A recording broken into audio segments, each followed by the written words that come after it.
Este es un evento muy conocido por nosotros y de hecho muy significado en la historia.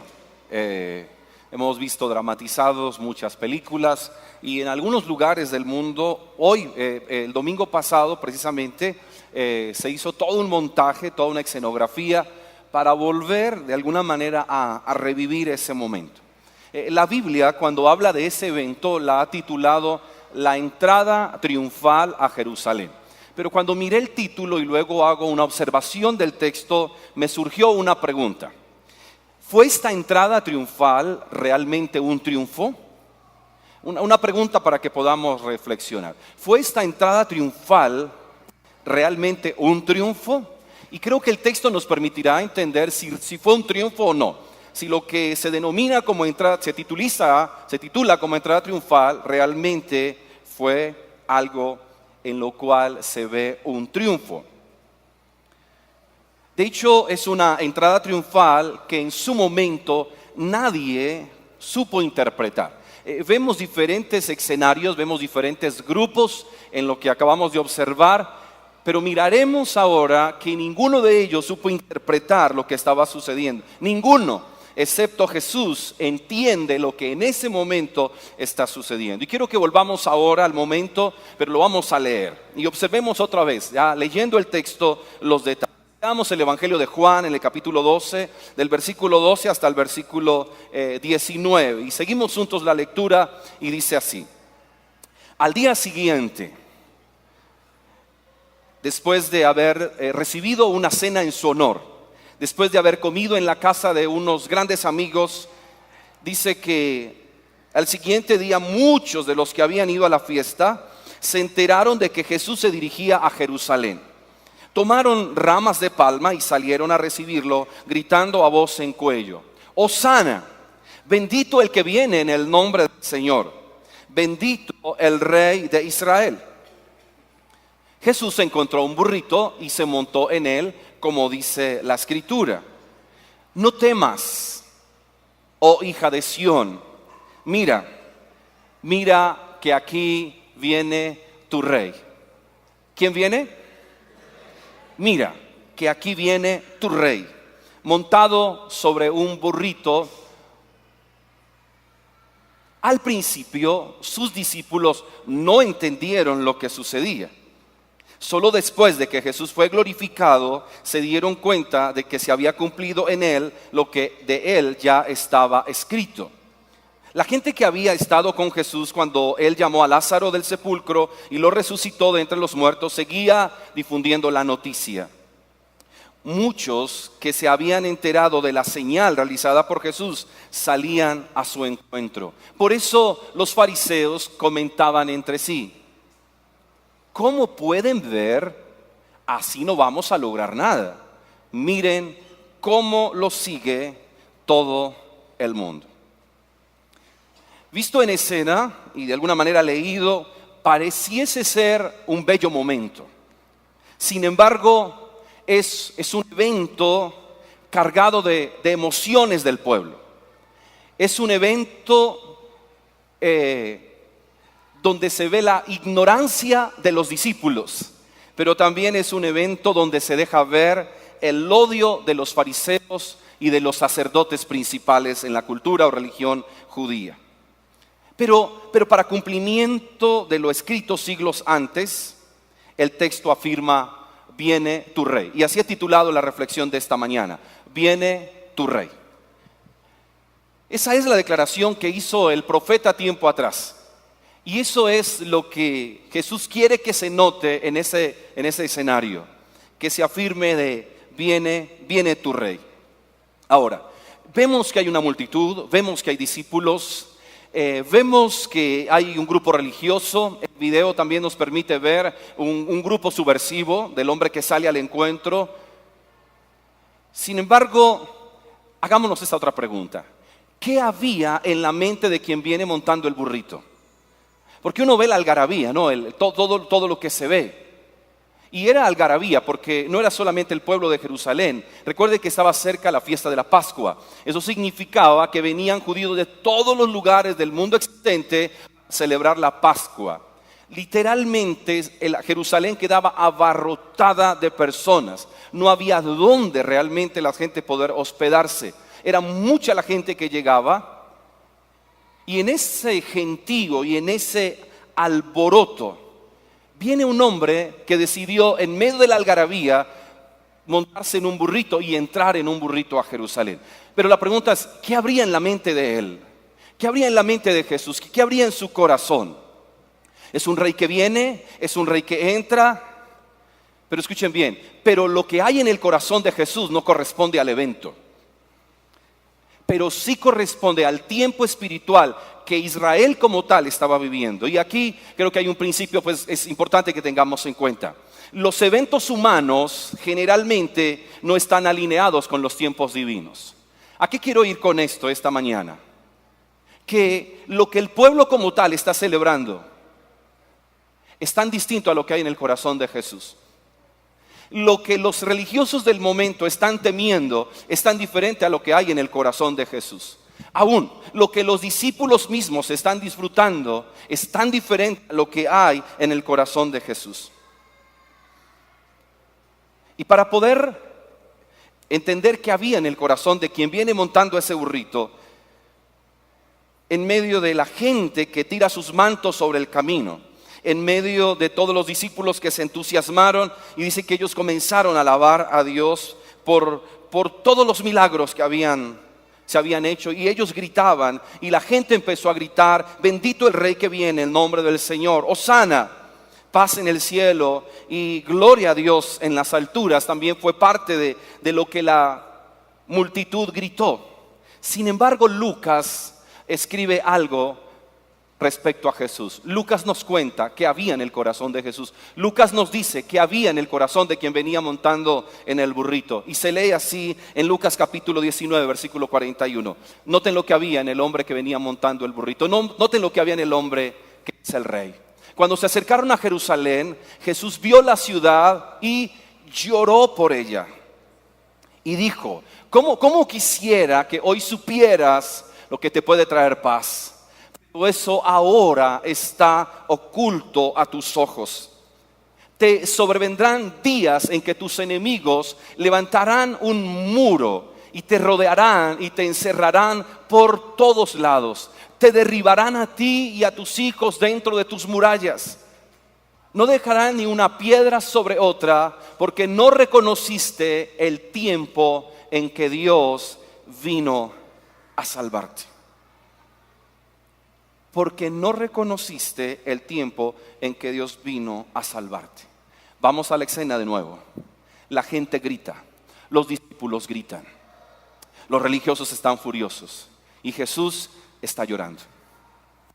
Y Jesús viene montado en el burrito para que se cumpla la profecía, pero viene con un corazón lleno de tristeza por una razón: porque los que gritan no entienden.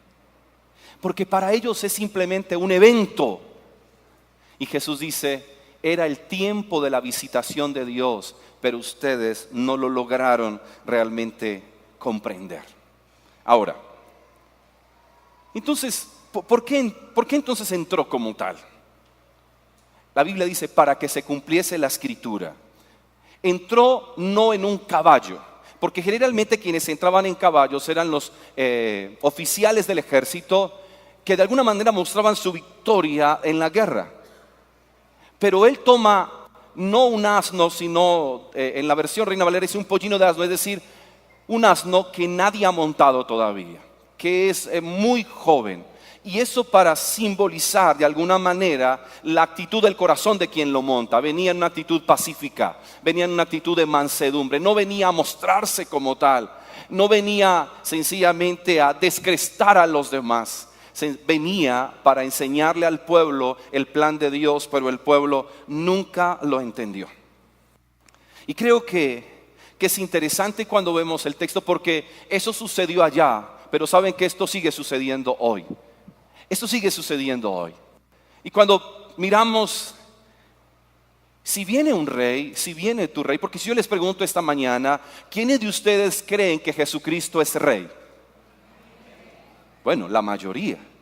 Ahora, otra pregunta: ¿quiénes creen que Jesucristo es el Rey de Reyes. Y si preguntamos en el común denominador, hablemos solamente de nuestro país. Un país que se denomina a sí mismo cristiano. Un país que nos denominamos a sí mismo de profesión cristiana. Que creemos en lo que la Biblia enseña. Sin embargo, ¿realmente creemos que Él es nuestro Rey? Porque podemos decir, Él es el Rey de Colombia, o Él es el Rey de la iglesia, pero podemos decir, Él es mi Rey, viene mi Rey. Y allí, entonces, podemos hacer una pregunta, bueno, y si viene el Rey, ¿cómo puede ser recibido el Rey? Hablando de Jesús, ¿cómo podría ser Jesús recibido? Vamos a mirar cómo a Él lo recibieron y cómo usted y yo lo estamos recibiendo. ¿Cómo puede ser recibido tu Rey? Uno puede ser recibido por la emoción de las circunstancias. Y eso es lo que vemos en el texto. Juan nos lo permite ver. Los evangelistas nos dejan notar que ese Rey puede ser recibido por la emoción de las circunstancias. Y hay toda una multitud. Hay una multitud que de alguna manera viene conmocionada porque días atrás Jesús resucitó un hombre que había muerto hacía 4 días llamado Lázaro. Y eso tiene conmocionado no solamente a una aldea en Betania, sino a Jerusalén. Y como ha llegado tantas personas a Israel, a Jerusalén por esa fecha, todos se han enterado. Hace días atrás un hombre resucitó a un muerto de 4 días en descomposición. Y están emocionados realmente. Cualquiera se emocionaría. Ahora, para colocarnos en el contexto cultural, el cortar ramas de las palmas, que generalmente eran traídas desde Jericó, y más por la fecha, es entender que este evento de las palmeras no solamente fue por asuntos de Jesús, no. Era costumbre en la celebración de la Pascua que el pueblo judío tomara palmeras y las movieran en una expresión de bienvenida a todos los peregrinos que llegaban a la Pascua. Es decir, y todo el que iba llegando recibía la bienvenida, pero se unía al comité de bienvenida y la gente movía ramas para que todo el que fuera entrando a la Pascua o a Jerusalén se sintiera muy bienvenido a casa. Bienvenidos, como pueblo judío celebramos la Pascua. En ese contexto Jesús también está entrando. Así que en ese movimiento, en esa práctica común en Jerusalén, por la resurrección que ellos, la emoción de la resurrección de Lázaro, ellos empiezan a gritar. Y escuchen lo que ellos gritan. ¡Hosana! ¿Qué gritaron ellos? ¿Se podría decirlo más fuerte? ¿Qué gritaron ellos? ¡Hosana! Y seguro que a ellos se les escuchó aún más fuerte, que significa el que salva. Ojo, ellos están moviendo sus palmeras y están gritando, ahí viene el que salva. Seguramente alguien diría, ahí viene el que resucita a los muertos. Bendito el que viene en el nombre del Señor. Escuche lo que dijeron, bendito el Rey de Israel.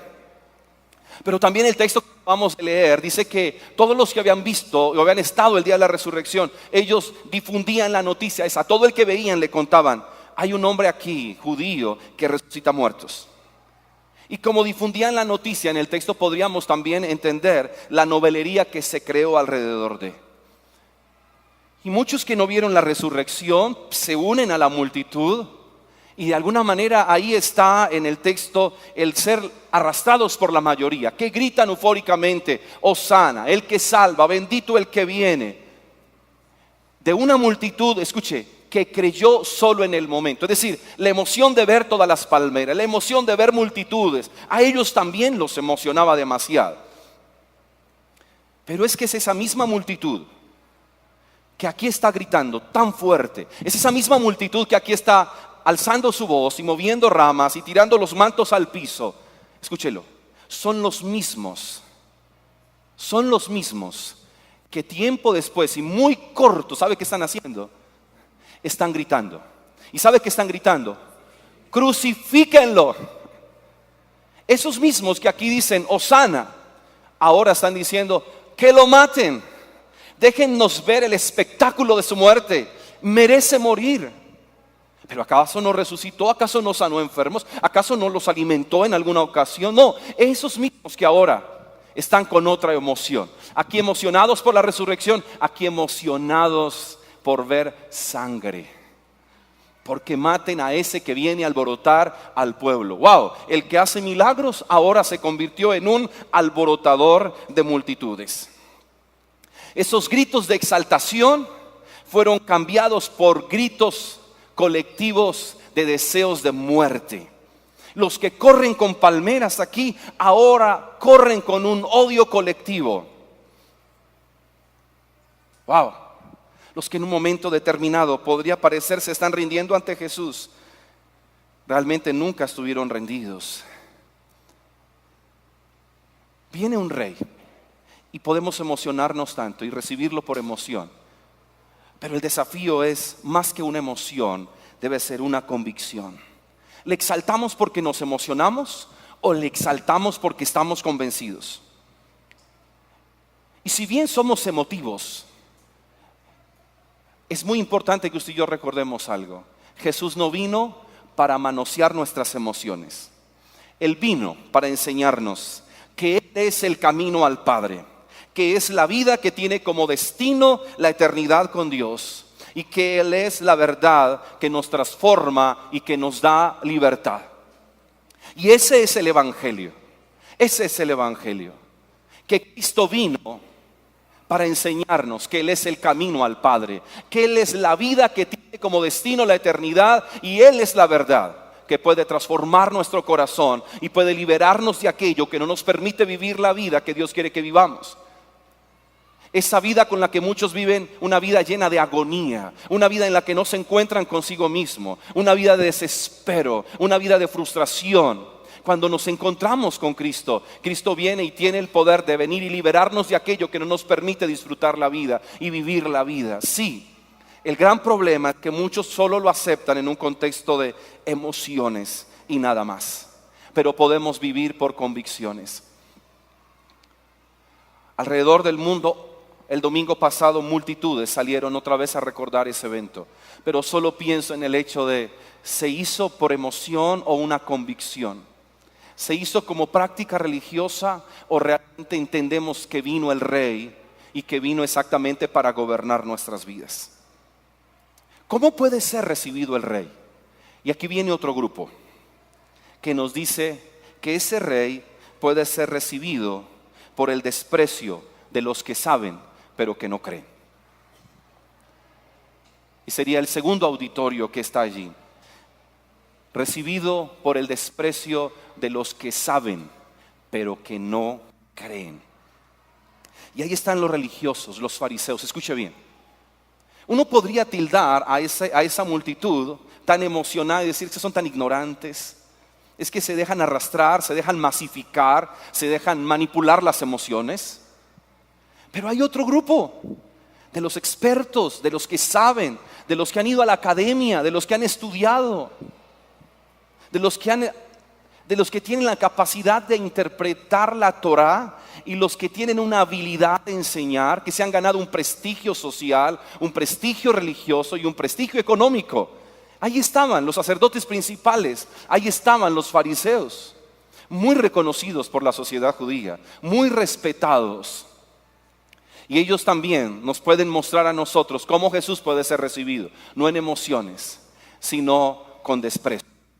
Y creo que el video de alguna manera nos permite ver la actitud que ellos tienen. Increíble, viene Cristo como el Cordero Pascual y ellos lo que están diciendo es, este vino a tirársenos la Pascua. Qué ironías, ¿no? Qué ironías. Ahora, miramos el texto y encontramos el hecho de unos hombres que han estudiado la Escritura. Y de hecho, los maestros de la ley antiguos habían tomado ese texto de Zacarías y lo habían interpretado como una profecía mesiánica. Zacarías fue el que dijo, no temas, oh hija de Sión, mira, aquí viene tu rey montado sobre un burrito. Ellos saben, ellos lo han leído, ellos lo han enseñado. Ellos habían dicho que esa sería una señal de la venida del Mesías para poder identificarlo. Ellos saben, pero no creen que las promesas se están cumpliendo. Y sabe que hay muchas personas hoy que tienen también una actitud hacia Dios, a la iglesia, de desprecio. Son así como los fariseos. Es una actitud de desprecio, la forma en que miran, la forma en que hablan, la forma en que se relacionan con la iglesia o con Dios. Es una actitud de sé más, conozco más. Sí, porque a usted y a mí como seres humanos sí tenemos que reconocer.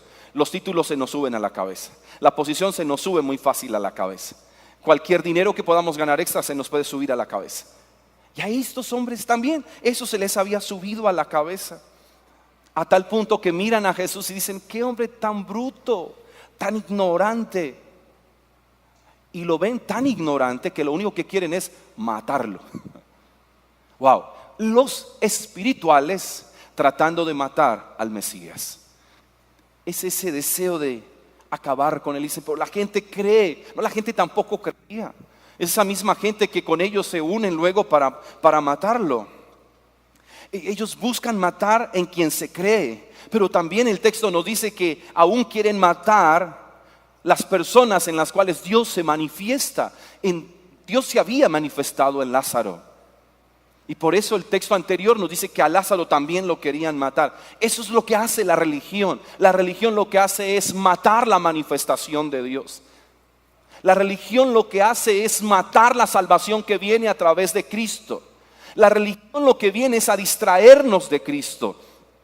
El evangelio es y será siempre cristocéntrico. Cristo el centro de todo, porque todo fue hecho en Él, por Él y para Él. Porque solo Él fue a la cruz y solo Él resucitó de la tumba. Y ese es el evangelio. Pero la religión de alguna manera busca distraernos. La religión de una u otra manera quiere sacarnos de la misma escritura, aunque conozcan la escritura. Y ahí vemos a los fariseos, habían leído la escritura, sabían de la escritura, pero con ese mismo entusiasmo están ignorando la escritura. Y ahí los cristianos que saben de la Biblia y aún así viven en contradicción a Cristo, viven en contradicción a la Biblia, viven en contradicción a la iglesia. Pero qué bueno poder nosotros recordar que la Biblia no fue escrita para aterrorizarnos. La Biblia no es un libro de terror, de ninguna manera. La Biblia nos fue dada a nosotros para que conozcamos a Dios y podamos reconocer los tiempos de su manifestación. Recuerdan que ese rey montado en el burrito dice, no he logrado entender que este era el tiempo de la visitación de Dios. No lograron entender que este era un tiempo en el cual Dios estaba visitando para hacer algo especial en el pueblo y salvar al pueblo. Pero los que sabían de la escritura ignoraron la escritura, porque se sentían demasiado inteligentes, porque se veían a sí mismos demasiado sabios, porque lo que tenían que defender de alguna manera era su prestigio, porque lo que querían defender era su posición, porque no podían soportar que hubiese alguien que hiciera algo mayor que ellos. Estos religiosos jamás lograron resucitar a un muerto, y viene un hombre, entre comillas, como aparecido de la nada, que dice ser maestro y resucitó a uno. Y no solo eso, hizo tantas otras cosas. No fue el único que resucitó, también resucitó la hija de Jairo, entre otros milagros extraordinarios que hizo Jesús. Por eso creo que hay una verdad a la cual le preste atención un momento, y es que Cristo no vino para que usted y yo recibamos una información acerca de Él. Cristo vino para que creyendo en Él, usted y yo podamos tener vida eterna. Se lo repito, Cristo no vino para que recibas una información acerca de quién es Él. No, Cristo vino para que creamos en Él, y creyendo en Él, usted y yo podamos tener vida eterna. ¿Cómo puede ser recibido el Rey? Y aquí viene el tercer auditorio de ese evento que leemos. La multitud, los fariseos, pero también están aquellos que lo pueden recibir de esta manera, y es recibirlo aún sin entender. Recibido por los que sin entender creen. Y esos son los discípulos que lo recibieron y creyeron sin entenderlo todo. Y eso se llama fe. Esa fue la fe que ellos tuvieron. Dice el texto que ellos no entendieron realmente lo que estaba sucediendo. A ver, Jesús se monta en el pollino y ellos, claro, no son expertos en la ley, que la conocen, pero no saben que se está cumpliendo la profecía de Zacarías. Todo el evento, y ellos, dice el texto, ellos no entienden. Ellos entienden después de que Jesús resucita, de que Jesús es glorificado, después de que Jesús va al cielo. Dice, ahí es donde ellos entendieron. Entendemos el día de la entrada triunfal a Jerusalén. Y creo que de estos hay tan pocos en Colombia, de estas personas hay tan poco en la ciudad de Armenia. Creo que hay mucha gente emocionada, creo que hay mucha gente incrédula, pero pocos que reciben sin entender mucho, pero creen. Ellos no entendieron el evento, pero sí sabían quién era el que estaba montado en el burrito. Ellos no entendían todo el evento, pero ellos sabían, Él es el Cristo, el Mesías, Él es el Salvador del mundo. Por eso Lucas nos dice que ellos fueron los que lideraron la exclamación de alabanza por todo lo que Él había hecho. Así que, he allí la necesidad de usted y yo venir al Evangelio y a Cristo y decir, ¿sabes? Yo no entiendo todo. Yo llevo 23 años predicando la Biblia. Llevo 23 años en el ejercicio pastoral. He ido a cantidad de seminarios, hice una licenciatura en teología y otra cantidad de cosas. Pero ¿saben algo? Yo no entiendo todo de la Biblia. Yo no entiendo todo acerca de Dios. Hay muchas cosas que cuando leo y oro y digo, no entiendo. Y seguramente que no todo lo entenderé. Seguro no todo lo entenderemos, pero sabe que Dios no nos llamó a nosotros a entenderlo todo, pero Dios sí nos llamó a que creyendo en Cristo usted y yo podamos tener vida eterna. Y de alguna manera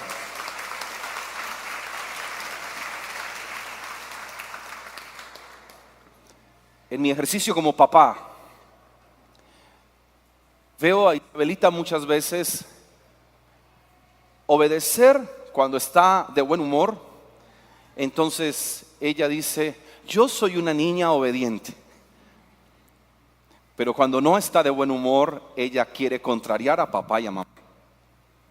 Sin embargo, yo una y otra vez le digo, hija, tú tienes que obedecernos, porque nosotros buscamos lo mejor para ti. Y ella no entiende. Y hay muchas cosas que dice que no. Sin embargo, ella las tiene que hacer. Y pienso que muchas de esas las hace a veces obligada, forzada. Ella no entiende, pero no tiene otra opción, va a obedecer. Y me veo en mi hija, en mi comunión con Dios. Y digo, a veces me veo, Señor, frente a obedecer sin entender. Pero luego miro al que entró montado en ese burrito y digo, pero es que Él es el Salvador. Pero es que Él es el Rey. Y no tiene que entender, y no tiene realmente que explicármelo todo para que yo quiera obedecer. Sencillamente acepté que Él sea mi Rey. Y creo que los discípulos también vivieron la experiencia de, sin entenderlo, lo siguieron. Sin entenderlo, caminaron con Él. Sin entenderlo todo, siguieron sus instrucciones y se dejaron instruir. Sin entenderlo todo, dejaron muchas cosas que tenían que dejar. Sin entenderlo todo, tomaron una ruta que para ellos era desconocida. Sin entenderlo todo, creyeron en quien lo es todo, Jesucristo. Y cuando miramos a Cristo como tal, en su humanidad, el ver la algarabía del pueblo, aprovechando la Pascua, que Jerusalén está llena de judíos y griegos conversos, creo que Él pudo también haber aprovechado de hacerse rey. Ellos lo habrían hecho rey. Un texto anterior nos dice que quisieron hacerlo rey y Él se escabulló y se fue.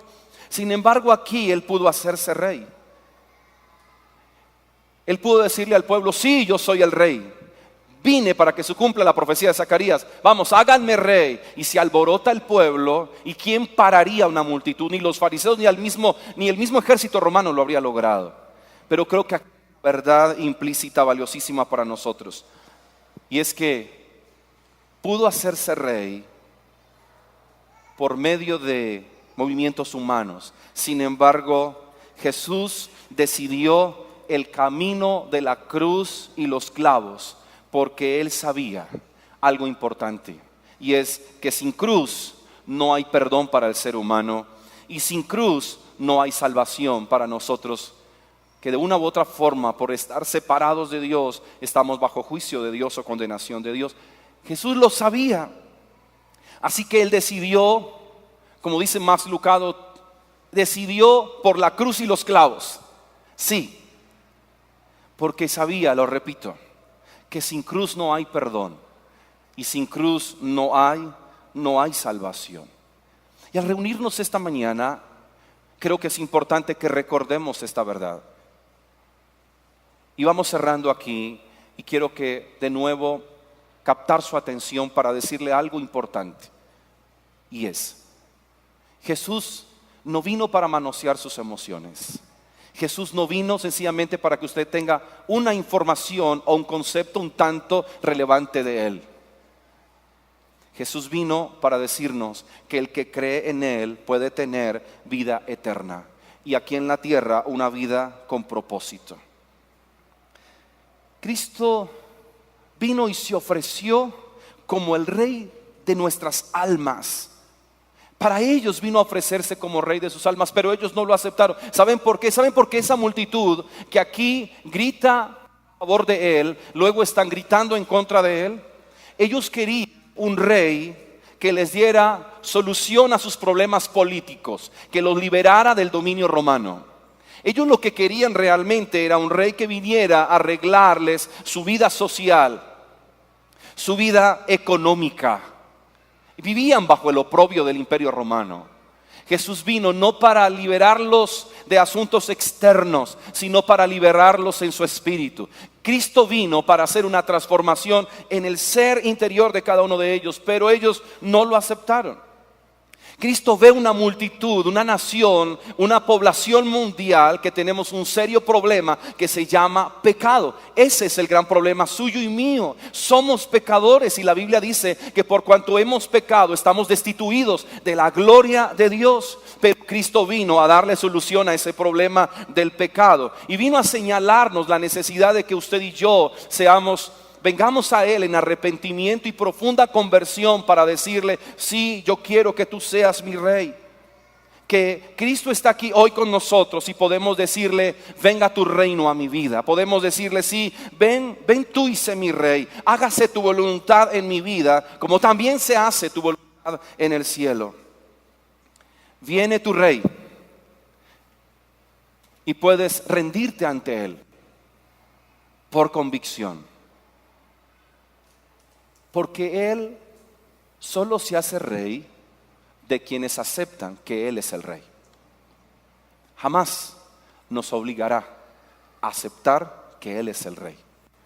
Es un asunto de rendición del corazón, de decirle, Cristo, quiero que gobiernes mi vida. Te entrego mi fe emocional, te entrego mi fe temporal, te entrego mi cerrado raciocinio, te lo entrego.